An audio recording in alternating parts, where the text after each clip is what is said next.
ውድ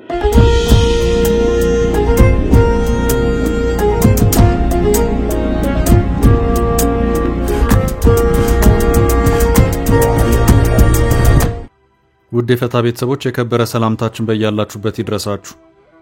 ለተረቡ የምሽት መረጃዎችን እንሆ ብለናል። እንደተለመደው መረጃውን በቅድሚያ በማስተዋወቅ እንጀምር። ለቀይ ባህር የተዘጋጀው ጦር በዛሬው ዕለት ተመርቋል። የኤርትራው ፕሬዝዳንት ኢሳያስ አፈወርቂ አስተዳደርን በነፍጥ ኃይል ለመገርሰስ ዝግጁ መሆኑን የገለጸው ጦሩ በተጠንቀቅ ላይ ነኝ ሲል በዛሬው መግለጫው አሳውቋል። የጦሩ አዛዥ የኢሳያስ አፈወርቂ አስተዳደር የሚገባው ብቸኛ ቋንቋ ጦርነት ነው፣ እኛም በሚገባው ቋንቋ እናነጋግረዋለን ሲሉ መልእክት ሰደዋል።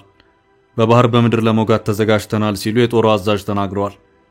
ጥንቅራችን መረጃውን ያደርሳል። ሰራዊቱን በተመለከተ ጀነራሉ ያስወሰኑትን እንዲፈጸም ጥብቅ ትዕዛዝ ሰጡ። ትዕዛዙን የሰጡት የትግራይ ጊዜያዊ አስተዳደር ፕሬዝዳንት ሌተናል ጀነራል ታደሰ ወረደ ናቸው። ካለፈው ሳምንት የትግራይ ታጣቂዎች አመጽ ጋር የተያያዘ ጥብቅ ትዕዛዝ ነው። በምን ጉዳይ የተሰጠ ትዕዛዝ የሚለውን በተመለከተ ጥንቅራችን ሊያደርሳችሁ ይዞታል።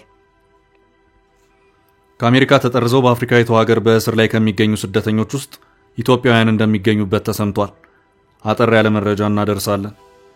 በዓለምና በሀገራት ጉዳይ ጥልቅ ትንታኔ በመስጠት የሚታወቀው ፎሬን ፖሊሲ ኢትዮጵያንና ኤርትራን የተመለከተ የስጋት ዘገባ አሰምቷል። በሁለቱ ሀገራት መካከል ከመቼውም ጊዜ የበለጠ ጦርነት እየቀረበ መሆኑን አሳስቧል። አሁን ያለው ውጥረት ሚዛኑን ሊስትና አለመረጋጋትን ሊፈጥር ይችላል ብሏል። ትግራይ ጦርነቱ ምላጭ የሚሳብባት ልትሆን ስለመቻሏ ተንትኗል። ትንታኔውን የምናጋራ ይሆናል። በኢትዮጵያ አባይና ቀይ ባህርን በማስተሳሰር የተካሄደን አንድ ኮንፈረንስ ተከትሎ ኤርትራ በዚሁ ዙሪያ የምለዋለኝ በማለት ያለችው ነገር አለ። እኛም በጥንቅራችን አካተነዋል። ብፁዕ ቅዱስ አቡነ ማትያስ ውጊያዎች እንዲቆሙ ጥሪ አስተላልፈዋል። የኢትዮጵያ ኦርቶዶክስ ቤተክርስቲያን ፓትርያርክ አቡነ ማትያስ በሀገር ውስጥ የሚታዩ ግጭቶች ቆመው ለሰላምና እርቅ ዕድል እንዲሰጥ ጠይቀዋል። መረጃ የጥንቅራችን አካል ነው። የፌዴራል ፖሊስ ዩኒፎርምን ለብሶ የጸጥታ አካል በመምሰል በአዲስ አበባ አንዲት አሽከርካሪን መኪና ነጥቀው ለማምለጥ የሞከሩትን ሁለት ሰዎች በተመለከተ ፖሊስ በዛሬው ዕለት ተጨማሪ መረጃዎችን ይፋ አድርጓል። የተፈጠረውንም ክስተት በተመለከተ ከምርመራ ውጤቱ የተወሰነውን በመረጃ እንለቋል። ይህንኑ በርካቶችን ያስገረመ የወንጀል ድርጊት በተመለከተ ጥንቅራችን የሚያደርሳችሁ መረጃ አለ። እስከ ፍጻሜ አብራችሁን ቆዩ። የምንለቃችሁ ዕለታዊ ትኩስ ዜናዎች እንዲደርሷችሁ ላይክ፣ ሼር፣ ሰብስክራይብ ማድረግ እንዳትረሱ።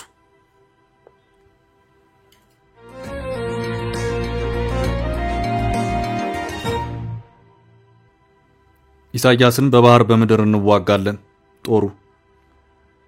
ለቀይ ባህር የተዘጋጀው ጦር በዛሬው ዕለት ተመርቋል።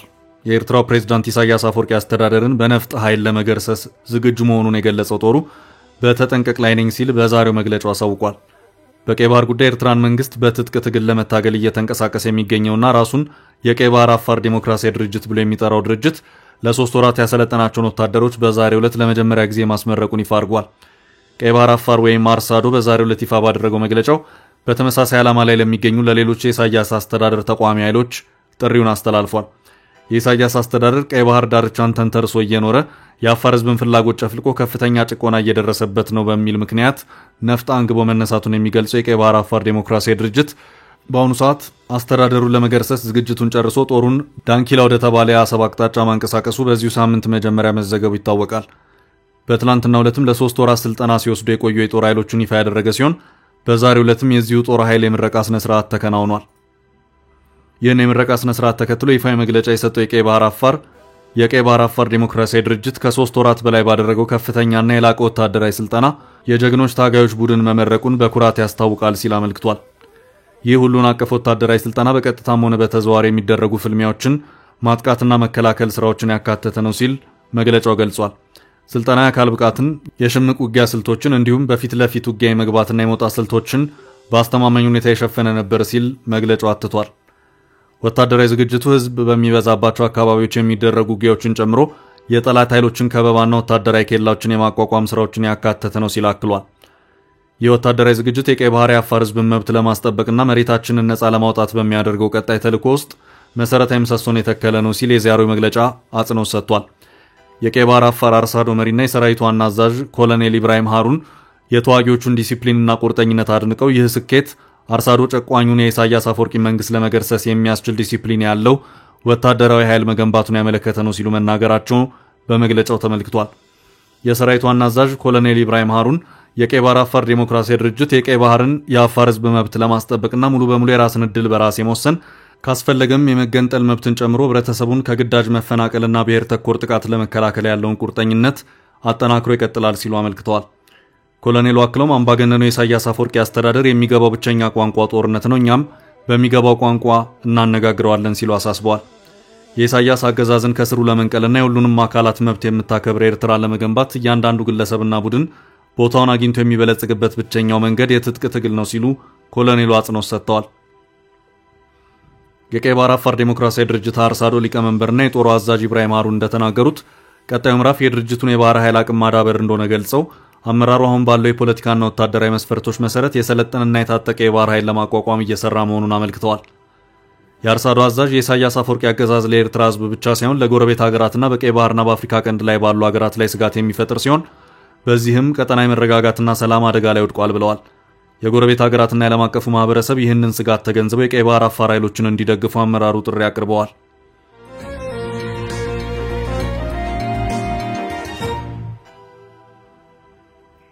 በቀጣይ ርዕስ ከጀነራሉ የወረደው ጥብቅ ትዕዛዝ።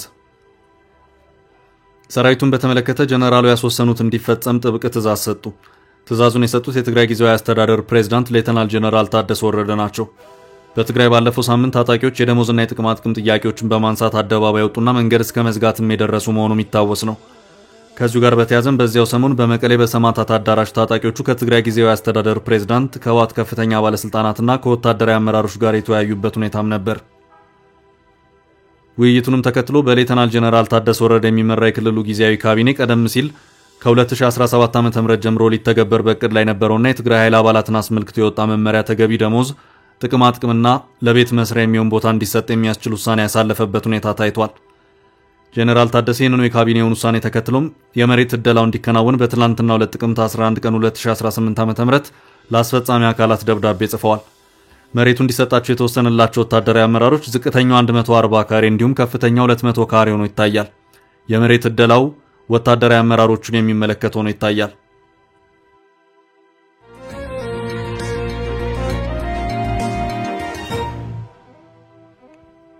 በቀጣይ መረጃ በትራምፕ የተባረሩት ኢትዮጵያውያን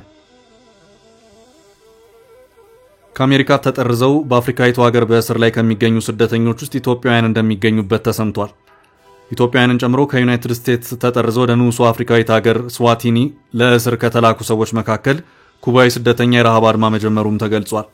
ኩባዊው ሮቤርቶ ሞስኩዌራ ዴል ፔራል ባለፈው ሐምሌ ወር ላይ ወደ ስዋቲኒ ተጠርዞ የተላከው በሀገሪቱ በ5.1 ሚሊዮን ዶላር ክፍያ 160 ተጠራዦችን ከዩናይትድ ስቴትስ ተቀብላ ለማሰር በመስማማቷ ነው። ዩናይትድ ስቴትስ ውስጥ የሚገኙት የኩባዊው ጠበቃ አልማ ዳቪድ ደንበኛ ያለምንም ክስ ለእስር ተዳርጓል፣ እናም አሁን ህይወቱ አደጋ ውስጥ ናት ብለዋል። የፈረንሳይ ዜና አገልግሎት የኤፍፒ ምርመራ እንደሚያመለክተው ከሆነ ሁሉም ተጠራዦች ያለምንም ክስ የስዋቲኒ ውስጥ ከፍተኛ ጥበቃ በሚደረግበት እስር ቤት ታስረዋል። የህግ አማካሪ ማግኘት አልቻሉም። ከተጠራዦቹ መካከል የ62 ዓመቱ ጃማይካዊ ኦርቪሌ ኤቶሪያ ባለፈው መስከረም ወር ወደ ጃማይካ ተልከዋል። ሰሞኑን ከዩናይትድ ስቴትስ ተጠርዘው ወደ ስዋቲኒ ከተላኩ 10 ሰዎች መካከል ኢትዮጵያውያንን ጨምሮ የቻድ፣ የኮንጎ፣ የቪየትናም፣ የካምቦዲያ፣ የኩባና የፊሊፒንስ ዜጎች ይገኙበታል። በአፍሪካ ፍጹም ዘውዳዊ አገዛዝ በመተዳደር ብቸኛ የሆነችው ሀገር ስዋቲኒ ከዩናይትድ ስቴትስ የሚጠረዙ ሰዎችን ለመቀበል ፈቃደኛ ከሆኑ 3 ሀገራት መካከል አንዷ ናት። ከዩናይትድ ስቴትስ የተጠረዙ ሰዎች እስካሁን ወደ ጋና፣ ሩዋንዳና ደቡብ ሱዳን መላካቸው ተዘግቧል። ቀደም ሲል ስዋዚላንድ እየተባለች ትጠራ የነበረችው ስዋቲኒ ከደቡብ አፍሪካና ሞዛምቢክ ጋር የምትዋሰን ስትሆን ወደብ አልባ ናት። እንደ አውሮፓውያን አቆጣጠር ከ1986 ጀምሮ በንጉስ ምስዋቲ ሳልሳይ እየተመራች ትገኛለች። ባለፈው ወር የዩናይትድ ስቴትስ ጠቅላይ ፍርድ ቤት የትራምፕ አስተዳደር ስደተኞችን ከመጡበት ሀገር ውጭ ወደ ሶስተኛ ሀገር ማባረሩን እንዲቀጥል ፈቅዷል። ሩዋንዳ በዚህ ጉዳይ ከአሜሪካ ጋር መወያየቷን ያረጋገጠች ሲሆን ቤኒን፣ አንጎላ፣ ኢኳቶሪያል ጊኒና ሞልዶቫ በመገናኛ ብዙሃን ዘገባዎች ከአሜሪካ የሚባረሩ የሌላ ሀገር ስደተኞችን ተቀባይ ሀገራት በሚል ስማቸው ተጠቅሷል። የትራምፕ አስተዳደር ቀደም ሲል ሰነድ አልባ ስደተኞችን ወደ ኤል ሳልቫዶር እና ኮስታሪካ አባረዋል።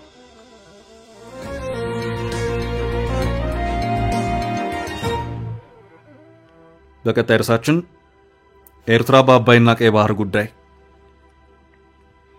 ሰመራ ዩኒቨርሲቲ ከውጭ ጉዳይ ኢንስቲትዩት እና ከኢፌድሪ መከላከያ ዋር ኮሌጅ ጋር በመተባበር አንድ ሀገር አቀፍ ኮንፈረንስን አዘጋጅቶ ነበር። ይህ ኮንፈረንስ አባይና ቀይ ባህርን አስተሳስሮ የተመለከተም እንደነበር የወቅቱ መረጃዎች ያመለክታሉ። The Two Water System in Ethiopia's Strategic Autonomy, The Nile Red Sea Factor and Afar's Regional Strategic Role በሚል ርዕስ ያዘጋጁት ሀገር አቀፍ ኮንፈረንስ በመካሄድ ላይ ነው። ይህንን ቀይ ባህርና አባይን አስተሳስሮ የተመለከተውን ኮንፈረንስ ኤርትራ በቀላሉ የተመለከተችው ነው አልታየም። በዚህ ኮንፈረንስ ላይ ፌደራልና የክልል ከፍተኛ የመንግስት የሥራ ኃላፊዎች፣ የውጭ ግንኙነትና የባህር ኃይል አመራሮች፣ ምሁራን፣ የሀገር ሽማግሌዎች እንዲሁም የፖሊሲ አማካሪዎች እየተሳተፉበት እንደሆነ መረጃ ያመለክታል። በኤርትራ ጉዳይ መንግስታቸውን በመወከል እየደጋገሙ በኤክስ ገጻቸው መረጃዎችን የሚያጋሩት የኢንፎርሜሽን ሚኒስትሩ የማነ ገብረ መስቀል አባይንና ቀይ ባህርን ማገናኘት የማይገናኙትን በማገናኘት የውሸት ትርክት የመፍጠር እንቅስቃሴ ነው በማለት አሁን በዛ ቅለሸለሸን አይነት የሂስ መልእክታቸውን አጋርተው ታይተዋል። አፋር ክልል ኢትዮጵያ ከኤርትራ ጋር ከምትዋሰንባቸው ክልሎች መካከል አንዱ ሲሆን በቀይ ባህር አቅጣጫ የሚገኝ ክልልም ነው። ከፊሉ አፋር በኤርትራ ሲገኝ ቀሪው የአፋር ህዝብ ደግሞ በጅቡቲና በኢትዮጵያ ይገኛል። ከሶስቱ ሀገራት ከፍተኛውን ቁጥር የሚይዘው አፋር የሚገኘው በኢትዮጵያ ነው። ቀይ ባህርን ተንተርሰው በኤርትራ የሚገኙት አፋሮች የኤርትራ አገዛዝ አልተመቸንም በሚል ነፍጥ በማንሳት ከኤርትራ መንግስት ጋር እየተፋለሙ ይገኛሉ።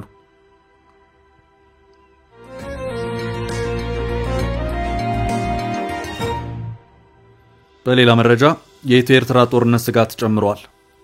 በዓለምና በአገራት ጉዳይ ጥልቅ ትንታኔ በመስጠት የሚታወቀው ፎሬን ፖሊሲ ኢትዮጵያና ኤርትራን የተመለከተ የስጋት ዘገባ አሰምቷል። በሁለቱ ሀገራት መካከል ከመቼውም ጊዜ የበለጠ ጦርነት እየቀረበ መሆኑን አሳስቧል።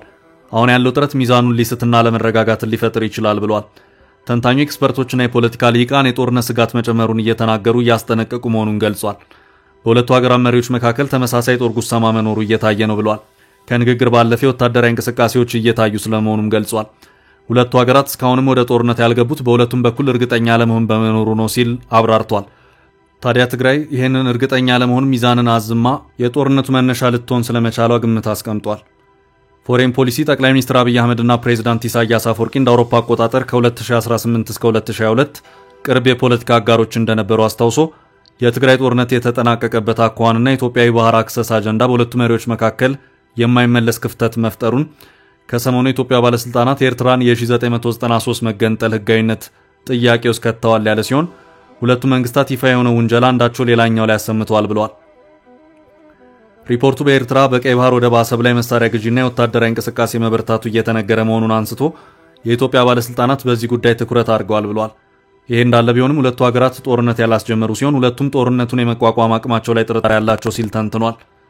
በሁለቱ ሀገራት ውጥረት ዓለም አቀፍ መልሶችን በጥርጣሬና እርግጠኛ ባልሆኑ አስተያየትና አቋሞች የተሞሉ ናቸው ብሏል። ትግራይ ወደ ጦርነት የሚያመራው ሚዛን ልታስት የምትችል መሆኗን ደጋግሞ ያነሳው ትንታኔው የትግራይ አመራሮችና የኤርትራ ባለስልጣናት መቀራረብ ጦርነት ቀስቃሽ ሊሆን እንደሚችል ገምቷል። እየመጣ ነው ቀርበዋል ያለውን ጦርነት ለማስቀረት አዲስ አበባና ትግራይ መሃል በቅድሚያ ውጥረት መብረድ አለበት ሲል የመከረ ሲሆን ከኤርትራ ጋር በኢትዮጵያ ባህር በር መውጫ ፍላጎት ላይ ንግግር መኖሩ ጦርነቱን ሊያስቀር ስለመቻሉም ተንትኗል። የሁለቱ ሀገራት ጦርነት ቢነሳ አካሄዱና ውጤቱ ተገማች እንደማይሆን ፎሬን ፖሊሲ በትንተናው አንስቷል። ግብጽ፣ የተባበሩት አረብ ኤሚሬት ወይም ሱዳን ጭምር ወደዚህ ጦርነት ሊሳቡ ስለመቻላቸው ተንትኗል። አሁን ላይ ከጦርነት የመቆጠብ ምክንያታዊነት እየተሸረሸረ ነው ያለው ተንታኙ ቀጣዩን የኢትዮጵያና የኤርትራ ጦርነት ለማስቆም አፋጣኝ እርምጃ ያስፈልጋል ሲል የማስጠንቀቂያ ደወሉን አስጮኋል።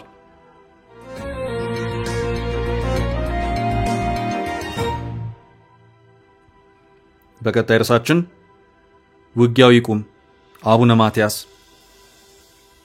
ብፁዕ ቅዱስ አቡነ ማቲያስ ቀዳማዊ ፓትርያርክ ርዕሰ ሊቃነ ጳጳሳት ዘኢትዮጵያ ሊቀ ጳጳስ ዘአክሱም እጨጌ ዘመንበረ ተክለ ሃይማኖት የቅዱስ ሲኖዶስ አብይ ጉባኤ መጀመሩን አስመልክቶ መልእክት አስተላልፈዋል።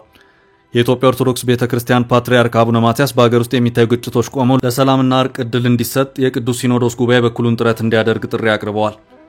ሊቀ ጳጳስ አቡነ ማቲያስ ቀዳማዊ የቅዱስ ሲኖዶስ አብይ ጉባኤ መጀመሩን አስመልክተው ባስተላለፉት መልእክት በአገር ውስጥ የሚታዩ የእርስ በርስ ግጭቶች እንዲቆሙና ለሰላምና ለእርቅ ዕድል እንዲሰጥ ጠይቀዋል። አቡነ ማቲያስ ቤተክርስቲያን የገጠማትን ፈተናና መወሰድ ያለባቸውን እርምጃዎች ባመለከቱበት በዚህ መልእክታቸው ላይ በአገራችን ያለው አለመረጋጋት በህዝባችን አጠቃላይ ስነ ልቦና በሀገሪቱ አንድነትና እድገት የሚያስከትለው ጫና በቀላሉ የሚታይ አይሆንም ብለዋል። አቡነ ማቲያስ መልእክታቸውን በመቀጠል ችግሩ እየታየ ያለው በዋናነት በአገራችን ፖለቲከኞች በመሆኑ ነገሩ የተወሳሰበና የተራዘመ እንዲሆን ማድረጉን ጠቅሰዋል። በመሆኑም ይህ የእርስ በርስ ግጭት ቆሞ ችግሮችና ውይይቶችን በድርድር በመፍታት የወንድማማች እልቂት የሚያስቆም የሰላምና የእርቅ ዕድል ቅድሚያ እንዲሰጠው ጉባኤው የበኩሉን ጥረት ማድረግ ይገባዋል ሲሉ ለቅዱስ ሲኖዶስ አባላት ጥሪ አቅርበዋል። አክለውም የነገው ትውልድ ልማታዊ ተስፋ እውን ሊሆን የሚችለው ሰላምና አንድነት ሲኖር ነውና መንግስት ተፎካካሪ ፖለቲከኞችና ነፍጥ ያነሱ ወገኖች ሁሉ ለሰላም መስፈንና ለልማት እድገት መረጋገጥ ሲባል ወደ መግባባት እንዲመጡ በማለት ጥሪያቸውን አስተላልፈዋል። አቡነ ማትያስ ቀዳማዊ የቅዱስ ሲኖዶስ አብይ ጉባኤ መጀመሩን አስመልክቶ ባስተላለፉት በዚህ መልእክት ላይ በቤተ ክርስቲያን አመራሮች መካከል ከሁሉም በላይ በውስጣችን የአንድነት ጉድለት በስፋት ይታያል ሲሉ ተናግረዋል።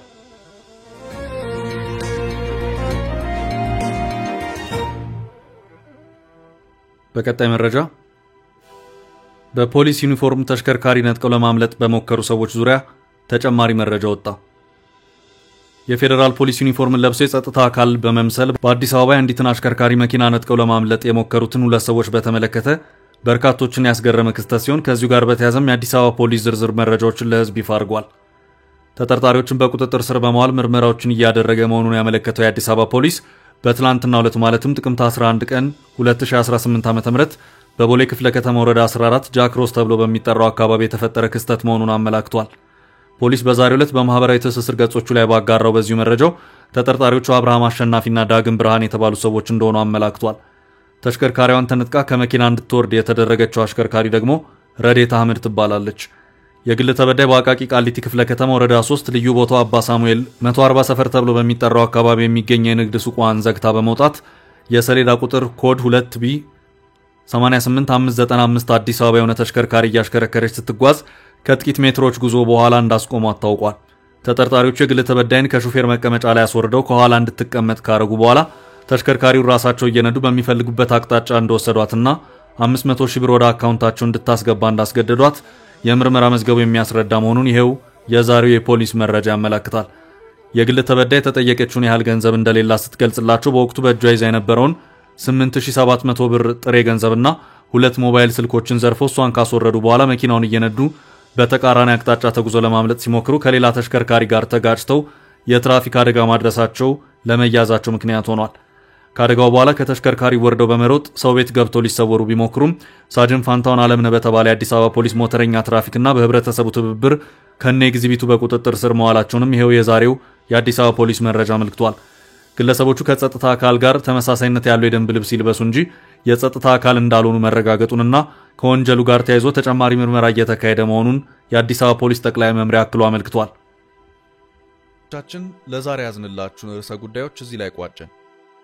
ላይክ፣ ሼር እና ኮሜንት በማድረግ ለቻናላችን ድጋፋችሁን መግለጽ እንዳትዘነጉ እያልን ከሌሎች መረጃዎች ጋር ደግመን እስክንገናኝ ቸር ያሰማን ስንል ተሰናበትን።